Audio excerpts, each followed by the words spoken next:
Welcome to Never Shut Up. I'm your host, Doc Rivers. Excuse me, Marcellus Wiley. Yep, I'm compromised. I got coach's voice for a damn good reason. So bear with me this entire show. We're going to talk through it. We're going to think about everything, learn and unlearn. But your boy, yeah, the vocal cords got the DOC going on right now. Let me tell you why. This weekend, I had 2 championship games. Yep. In basketball on Saturday, we went against the Warriors. Clippers versus Warriors. Stop laughing. Y'all already like, ain't no way the Clippers gonna beat the Warriors in no championship game. Well, y'all right. We got beaten that game. I think it was like 18-10 or something. That team was way better than us. And it's so funny when you're a coach, you go into games kind of predicting how it's gonna go. You know your team, you know your talent, and you know your opponents. And it's so crazy because I'm a coach now. I walked into that game. I could tell y'all, don't tell my son, don't tell my little kids. I was like, I don't think we're going to win this game. Why? It's simple. I looked at the birth certificates and I looked at the talent level on the other team. They had like 3 third graders. My boy, who's one of our best players, if not our best player, is a first grader. He's young. And those kids were old. They had one kid, I am not lying. This little sucker was doing Euro steps. Like he was getting in the paint, yop, yop, and making it. First of all, if the kids make the layups, we're happy, let alone a Euro step, James Harden layup. It was next level. We lost that game, but my kids fought hard. Even the other coaches were like, dog, you got monsters on your team. They have a huge heart, big engine. Just, we need to get a little older. We'll be in the championship next season, and we'll see how it goes. But then, the next day, Sunday, wake up. We got an 8 o'clock in the morning semifinal game. It's the Buffalo Bills, our team, and we had to go out there and play the Miami Dolphins. You know Buffalo gonna beat Miami, right? Unless it's in Miami, because that's obvious why. Anyway, we win that game kind of easy. Like, it was easy. MJ went crazy. He had 2-3 touchdowns. You fast forward, we wait 30 minutes, and we got to play the only team that beat us this year. Those little giants, right? Little 7-year-olds. And this team is well oiled. They've been together 3-4 years. They all stay together. They play baseball together. They travel together. And they smoked us the first time we played them a few weeks ago. I had some adjustments. And my son got hurt in the 3rd quarter of that game, so I had that tucked. Like, we're going to be okay. We're going to be okay. You know what happened? First play of the game, we give up a touchdown. They just run, 40-yard touchdown. Second play of the game, we have the ball. We're already down. We throw an interception. They get the ball back. And I looked at the guys. I said, hey, wake up. Football does not wait on anybody. And those kids finally responded. MJ balled out. We had a pick 6 by my little man, Hendrick. Long story short, me, am finally a champion. Y'all know y'all been teasing me forever, my entire career. I never won a Super Bowl. I got the Clippers curse. No more. The Buffalo Bills went out there and won that championship. Love it. Now, let's transition from that to somebody who didn't win yesterday, but there's a lot of love and even more love to hate for Jake Paul. Jake Paul, we saw him lose to Tommy Fury yesterday. The YouTuber was in there saying, I'm finally going to go against someone my age and a boxer, a real boxer, not some over-the-hill guy who used to be in the UFC or something like that, like a real guy. And he lost, but he proved something, that he could hang with a real boxer. Now, you can watch that fight, you can say, look, he never was winning that fight. Okay, you saw the slip/knock down in the 8th round, but he was out-punched. You saw Fury throw twice as many punches as Jake Paul, but I didn't look at it from that perspective, because to me, this was truly like his first fight. Everything else was a setup to get name recognition, to get some credibility. You got to fight the tomato cans, whatever they want to call it, right? Even though those guys are much more accomplished than that. But this was a real one. And he hung in there, y'all. So I know y'all got a lot of love and hate for him, but it's time to just keep perspective.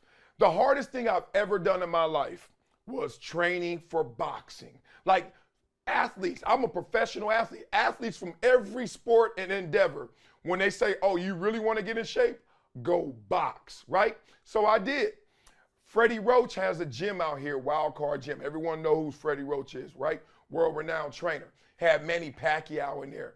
I used to train in the same exact gym as Manny Pacquiao and others. My trainer, Eddie, would take me around. Dude, if you've ever went multiple rounds in a boxing ring, you quickly realize you better start putting respect on anybody who jumps in that ring's name, right? And I used to see some of this insane stuff. And me, big old dude, I'm like, I could do this. Man, it whipped my ass. And then Floyd Mayweather's not only the homie, but he was my neighbor. So we used to talk all the time. And one time I asked him this. I said, when you fought Pacquiao, when did you know that you had him? Or when did you know that, okay, I'm going to take advantage of him? He said, every time I fight in the first round, I hit him with a straight jab to the ab, to the diaphragm. And he said, I'm waiting to hear that sound. I said, what? And he was like, as soon as I hear him, based on the sound I hear, I know how this fight's gonna go. So you imagine, like, these guys are so highly skilled and trained that even the most subtle, precise movements tell them an entire story. And you watched Jake Paul yesterday. Yeah, he got caught a couple times, but he also caught Tommy a couple times as well. Good for him to get in the ring with a real one and to start to build his confidence, because we know he has enough skills to make some noise in this. We're still watching him. Dude is in Saudi Arabia on a pay-per-view, people watching it. But more than that, I'm looking forward to him kind of taking this and running with it. I'm the guy that says if we are gravitating towards it, if we are paying our money, if we are paying attention to it, what's wrong with it? Like, I hate this whole, well, he a YouTuber, so he shouldn't do that. That reminds me of like when rappers started to act. Oh, he a rapper, why he acting? Fool, why he acting? Because he can act. Because he gonna get paid to act. Oh, why he dancing? He's supposed to be rapping. Because he can dance and rap. Like, dog, do not let people do this to you. And don't you be the one doing it. Because I know a lot of times you could be hypocritical. You can be like, yo, you can't box me and I can do this, this, and that. But then you see somebody who all of a sudden transitions from one lane to the next lane, you hate on them, right? Ice Cube, what is he doing? Hammer, why is he dancing, right? Ice-T, what is he thinking? I thought he was some gangster rapper. Why he over there being a cop in a show? Cha-ching, that's why they all do it, right? And that's the same reason Jake Paul's after it. He got a love for it, he got a passion for it. And let's be real, because we all watch, he's gonna get a purse from it, the bag. Coming up on Never Shut Up, let's talk about those young NFL prospects who are about to get the bag. But first, you gotta go to the NFL Combine. You know your boy went there before, and I had a good time. Let's talk about that next on Never Shut Up on Brinks TV and Reach TV. All right, y'all, I need Blake. It's not Blake's fault.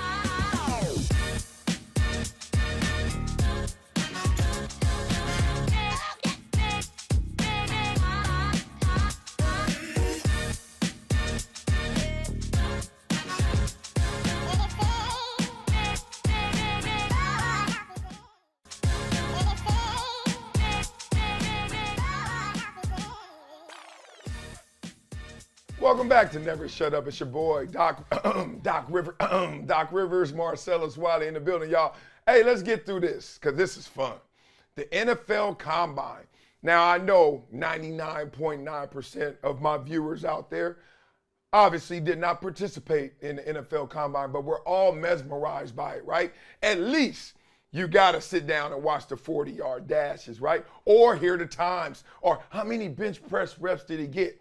So we all walk into the combine from the outside looking in, having an evaluation of a certain player. This year, you can talk about, is it C.J. Stroud, whoever it may be, right? Bryce Young. You got an expectation of how not only do they produce and perform on the field, but what type of athlete you think they are, right? What is their athletic base? How well can they throw it? How fast are they, right? We're all doing that. We're all scouts of the NFL in that way. But let me take you through the process, because the combine in intention is really about the medical evaluations, the prospect interviews like those Q&As. It's also about the tests, position drills, and then they kind of make this big gumbo of it. And they're trying to see, does this taste as good as what I was watching on film? Or does this taste worse? And whatever this is, it should match up to what I saw on that field. So imagine someone on the field's a beast, but then the dude is built like a water balloon and can't even move. And you like, I don't know, he might have been hiding behind the program, right? Or what if the dude kind of suspect on film, he ain't sorry because he wouldn't be at the combine, but he, marginal. And then you're like, dog, this dude is insane. How come he can't play better? So those are the questions you ask. Let me take you through my experience. Okay, I was so pumped. I'm at Columbia, right? And I get a letter from the NFL scouting combine. And somewhere I have it, and you open it up. We are pleased to invite you to the NFL scouting combine, Indianapolis. What? Like, talking about framing something. Like, what? I'm going to the combine. And it meant a lot more to me because that was the first time I was going to have a level playing field in terms of evaluation. Remember, you watching my film, I'm playing Yale and Harvard and Princeton. Boring. Like the NFL scouts like, man, that ain't going to get nothing done up here. We don't know who you are, no matter how well you play against them accountants and CEOs, right? So I'm like, all right. I finally get my chance because I had friends at big schools. We went to high school together. We would work out in the summers together. I knew I was a better athlete than them. Didn't say football player. Didn't say that. But I knew some of those big school talents. And I was faster. I was bigger. I was stronger. And I was ready. So this is what happens. I hire my agent, Brad Blank, out of Boston. Brad Blank was one of the pioneers of combine training. He used a guy by the name of Mike Boyle. Google Mike Boyle. This dude is world renowned as a workout and NFL combine guru. Like, has gyms all up and down the East Coast. Major figure, my friend to this day. I love the guy dearly. But we were like the second or third class ever to do combine training. Now everybody does it. Even cats who ain't gonna make it to the NFL. Even cats that are gonna work at FedEx next year. They go to combine camps. But we went to the early ones, like the first one. And he had this huge reputation because he coached Mike Mamula. And Mike Mamula destroyed the combine to the tune of number 7 overall pick. So we're up there. Our agent flies us up. We are all staying in Boston for 6 weeks. My mind was, I'm going to work my ass off and party my ass off. Oh, was I mistaken. We got there, dog. Let me tell you. He's like, all right, everyone go to bed. See you at 5 in the morning. I was like, all right, that's cool. I get it. Y'all trying to get it out of us. Double days, triple days. We went to eat. We had to eat the same breakfast. We had to eat the same lunch. We had to eat the same dinner every day for 6 weeks. And here we go. You ready? No snacks. Now, y'all can look at me and tell I'm a big ass snack, right? I look like a snack. Hey, girl. But in seriousness, I am addicted to Cheetos. Like, I can say it now because I'm, older. I've come to terms with it. But I used to love Cheetos. And I remember the first night when they were like, all right, y'all go to bed and no snacks. And I was like, dog. I tell you who was there, first of all. Jamie Sharper, Darren Sharper. Yeah, Darren Sharper. That was my boy. I know. We had James Ferrier. These are all like first rounders, second rounders. Like, we had dudes. I think it was Darren. I was like, Darren, let's go to the store. He's like, for what? I want to get some Cheetos. He's like, man, hell no, man, stay disciplined. We've been here one day. Shit, you can't wait? I was like, no, I need my Cheetos. But I'm so glad I didn't. I got so lean, so ripped, and then you go through 6 weeks of that, and then finally, it's time to go to the combine. What did we learn in our combine camp? Not how to cheat the test, but how to be fully prepared for the test. Give you an example. Vertical jump test. Before us, everybody would raise their hand as high as they could, and then they would mark it. Then they would jump as high as they could, measure the difference. That's your vertical jump. Oh, we didn't learn that. When we raised our arm, the first thing you do is keep your shoulder blades back. Then you reach. And if you notice it, it's at least 3 to 4 inches shorter, lower. And that just helps your vertical jump. That was one. Two, the 40-yard dash, we didn't run as fast as we could. We counted our steps, 17 steps. You had to run 17 exact steps, and that's how you're going to get the most efficient fast time. We were rigging all the tests. Your boy went up there and acted a fool. I killed the combine, but not as well as I should have. I did 2080 at the combine, bench press. 28 is great. I did 35 at my pro day. I did a 35 vert at the combine. That's great. I did a 39 at my pro day. I can't lie, I probably was nervous. I was just consumed with so much big business, big NFL, and here I come from the Ivy League and, a little wet behind the ears. But I relaxed in my pro day and did my thing. Let me tell you one quick story. Jason Taylor was in my group, Hall of Famer, defensive end. 6'6", 230, 240, skinny. They said he couldn't play at the league or he was going to be a hybrid. Is he a linebacker or DN? They didn't know what to do with him. I remember us just hanging out. I was like, if they draft me before you, this shit is a scam. This is some foolery. And they did. They drafted me before. I was like, did they not watch him? He was like a cat. He was a feline out there. That dude was insane. But that just lets you know, they don't always get it right. It's still the NFL Combine, which comes with its hits and misses. Well, coming up, oh man, we got to get into this topic. Michael B. Jordan. Oh, talking about somebody who missed on him early. High schoolers who thought he was corny. And now we know he ain't. So they confront each other. Let's talk through that next on Never Shut Up on Brinks TV and Reach TV. Oh, she felt bad too.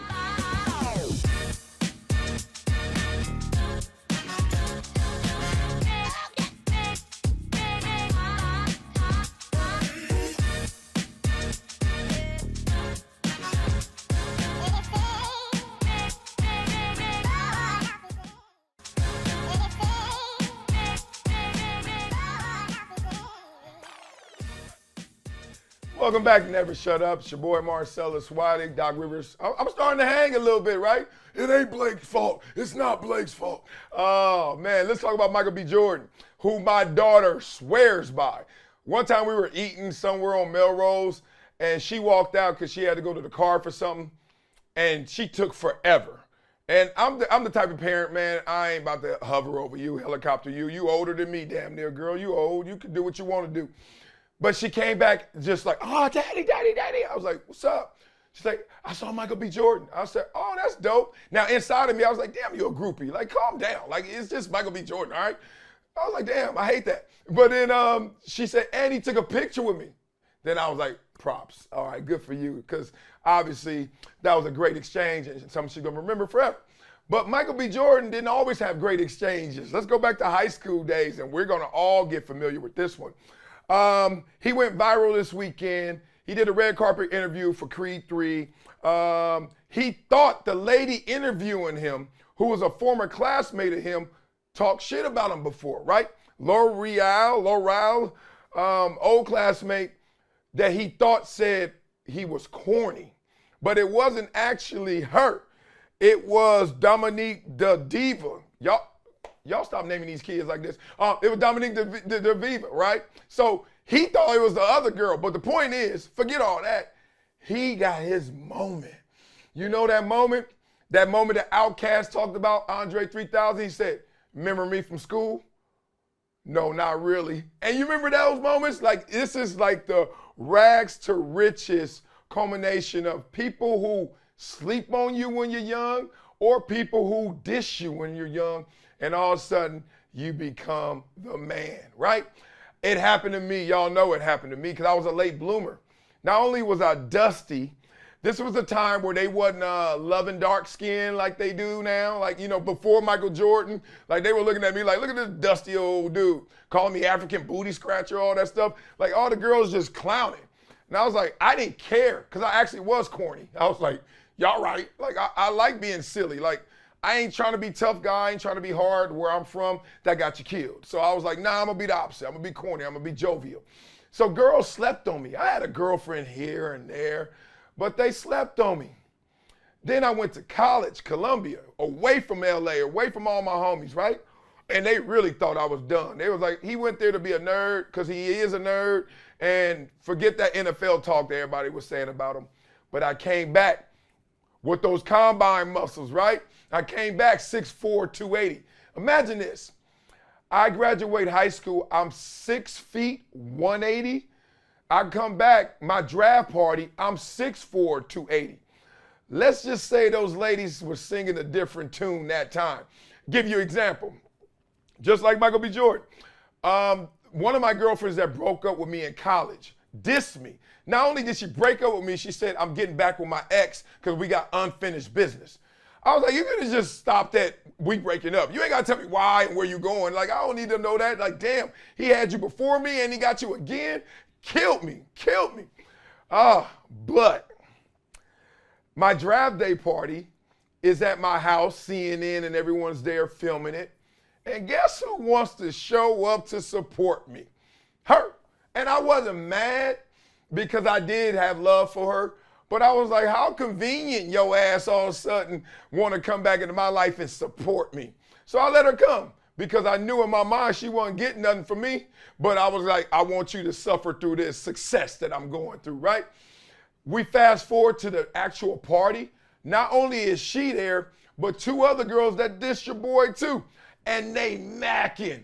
I couldn't go 5 steps without a whop. So what's up? I'm coming to New York. We doing the E.T., we doing them old dances. He's like, we coming to New York, we doing the snake. We going to New York. I'm like, I'm going to New York, I got camp. We gonna figure this out. And I was like, damn, Biz Markie was right. They caught the vapors up in here. Like everybody is back on me. And I was like, where this come from? Oh, because it's funny, you're not rich yet. Like, I got an advance from my agent, and I knew that I had signed my contract and I was going to get paid in installments. But I wasn't rich, but it didn't matter to them because they looked at me as rich and famous and as now the new flavor of the month. Kind of like how Michael B. Jordan probably laughing like when he goes around, because if you watch the interview, he is smug as a mug. He like, he basically want to say, shut your ass up. You know you didn't believe in me, and now all of a sudden you want to talk to me. I ain't corny no more, right? And good for him. But there are a lot of people that when we're young, look, we're going to beat each other up mentally. We're going to clown. We're going to do the dozens. We're going to be haters. That's how we learn who we are, right? We're trying to find ourselves by testing limits. And we're so insecure when we're young, no way we're going to address ourselves first. We're going to try and attack you first, so you won't even look at me in return, right? Preemptive. Get there first, swing first, joke first, clown first. Then they won't see all your issues, right? Well, I feel you, Michael B. Jordan, because I used to be the kid that had the old Nikes on that had to sit with his feet crossed because I had holes on the side of them and I had some tape keeping the holes together. And I used to sit there and girls were like, why you sit like that? I was like, they thought I was weird. And I was like, nah, I just ain't trying to take these jokes, take these hells that y'all trying to give me. But at that draft party, oh, I ain't had my legs crossed. I had them things spread wide open, big belly style, baby, because I had finally made it, and they knew it too. Coming up on Never Shut Up, oh, it's time to go full episode. Let's talk about somebody that is doing 12 much. How many kids is Nick Cannon gonna have, man? This dude is tripping. We gotta talk through that on the full episode of Never Shut Up on Brinks TV, and we see you tomorrow, Brinks TV. Nick Cannon doing too much.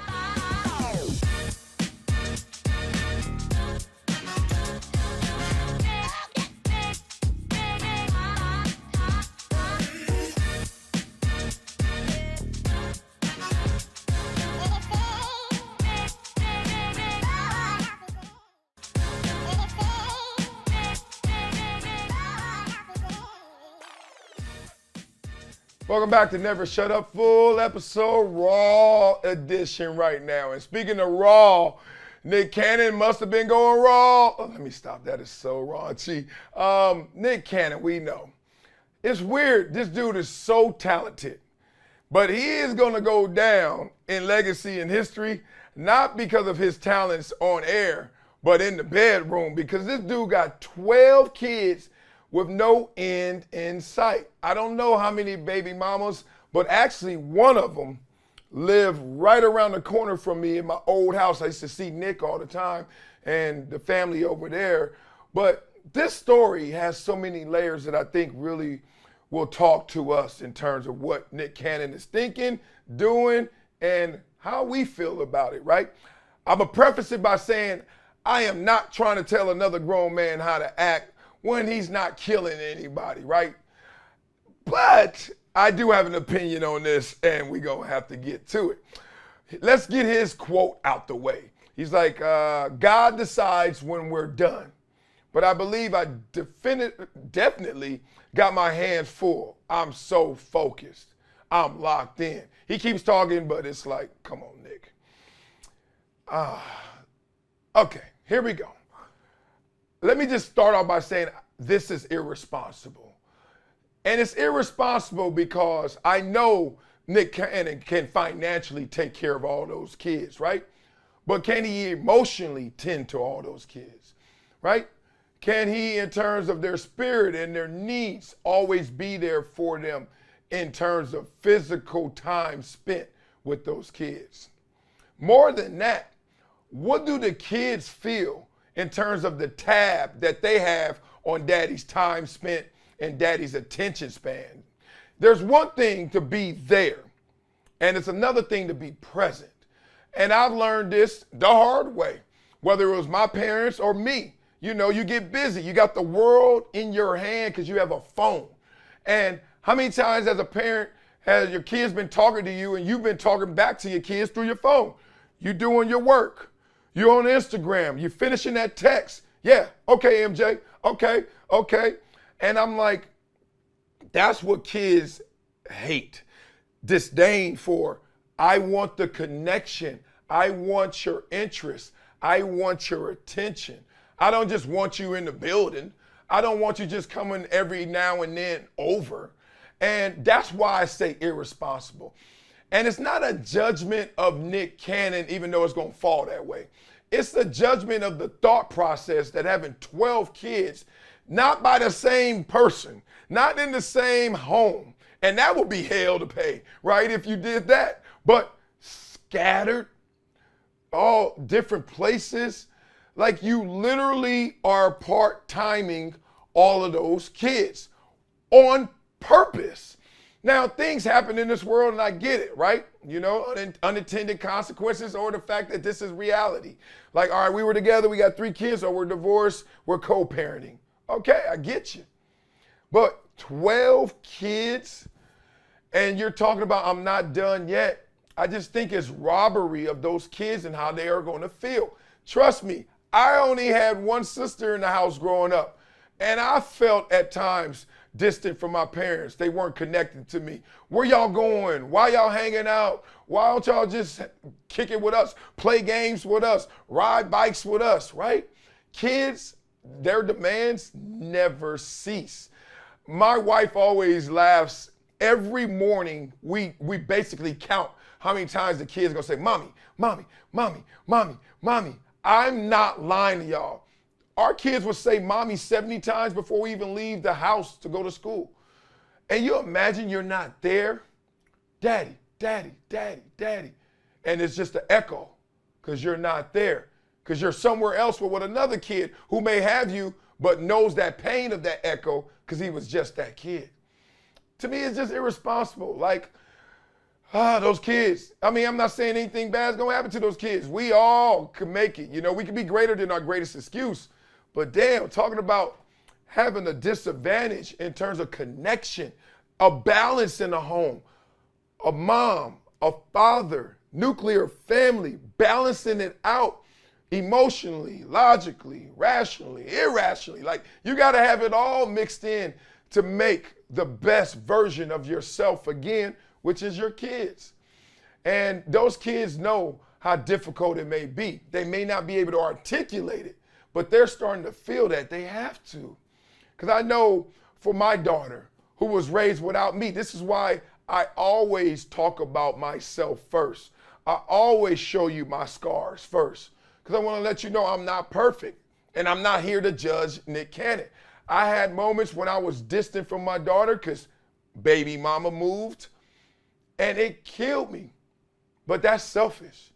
It hurt her more because she wanted her daddy. And now, having young daughters, a 2-year-old and a 4-year-old, and how many times they need me per day, it's in the millions per day.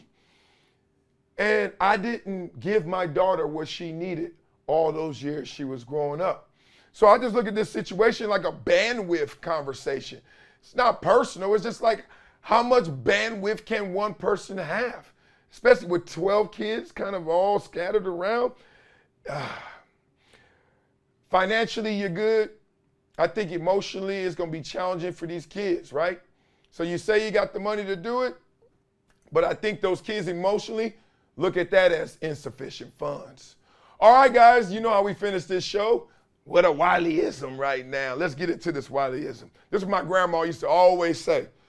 Ooh, my grandma, she funny. Don't let your left hand know what your right hand is doing. Y'all heard that before? Don't let your left hand know what your right hand is doing. First time my grandma said that, I was like, you sure didn't graduate, Grandma. Your GED need to get shined up. What does that mean? Like, don't let this hand know what this hand doing? Then I was like, oh. You know, when you got a master plan in life, when you're thinking about the next step, it's okay if you don't tell the whole world, right? As long as you plant that seed within and you tell yourself, let's go get this. Because a lot of people will deter you, detour you, or won't have the discipline to actually encourage you and support you through that ride, through that journey. They'll, whether they try to or not, get in the way or beat you up for thinking so big. What kind of dream is that? You ain't making it to the league. You ain't going to no Ivy League school. You're not going to host shows. Glad I ain't tell y'all, because boy, they would have beat me up and beat me upside the head. So I went through this with my negotiations all the time. Like, you always try to get leverage at the same time talking to someone directly. But hey, I got a plan B, a plan C, contingencies, right? And you know, my Fox deal, the last one, we were talking one lane and I had lane 2 going. I had lane 3 going, and they did as well. And they didn't let me know. Their left hand didn't let me know what the right hand was doing. Not fully, I ain't stupid. I still talk to the executives and bosses over there. They're my friends, but we're not working together, right? Same here. You know, they were like, oh, I didn't know you had this, and that lined up, and iHeart and Brinks and Dan Patrick, et cetera. I'm like, yeah, because I ain't let my left hand know what my right hand is doing. And it's weird when you're in a team atmosphere because everybody acts like we are all giving 100 and telling everybody and keeping it 100. But there's some part of you just got to keep to yourself. Not out of fear, but really out of protection. So don't let your left hand know what your right hand is doing. That'll do it for today's episode, Monday. I hate when people say happy Monday. I hate when people say happy Tuesday. I hate when people say happy any other day. Find a new way to say hello, damn it. But this is Monday's episode of Never Shut Up. Appreciate you guys and see you tomorrow on Never Shut Up, Brinks TV and Reach TV. And go get one of these, baby. We slanging them. Get your merch. Go.